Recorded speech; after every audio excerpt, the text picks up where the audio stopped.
A new report from Washington's financial watchdog agency says consumers now pay more than half of the charges on their checking account fees in the form of overdraft fees. Moreover, the study found that customers who opt in for overdraft protection paid hundreds more in fees and had their accounts closed more frequently than those who decline it. Kayla Tausche has more on how banks are raking in those fees and what you can do about them. It's that pit in your stomach when you look at your bank statement. That check you wrote was cashed early, or your deposit hasn't hit yet. Either way, that $3 cup of coffee just cost you $38.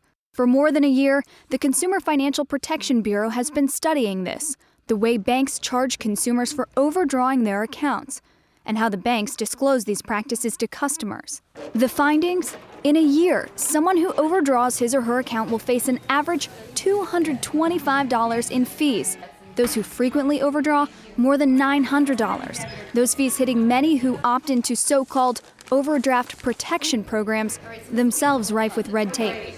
For customers, it's a sensitive subject. With banks already charging high fees and balances to maintain accounts, multiple overdraft charges, now representing 60% of account revenues for banks, seem like pouring salt in a wound. If you mismanage your account, you're charged accordingly. But if you do it once every blue moon, really there's no big deal, and they shouldn't charge you a massive whack for that. It's a little outrageous. This is just another reason, another way that banks, kind of stick it to the consumer. These are nickel and dime things that they use to make money, and that adds up to millions and millions of dollars. Make that billions of dollars. According to MEB's Investor Services, banks raked in $32 billion in revenues just from overdraft fees. Not surprising, considering the majority of banks charge $35 a pop each time an account crosses into the negative. Banks have said they shouldn't have to pay balances for accounts with no money coming in.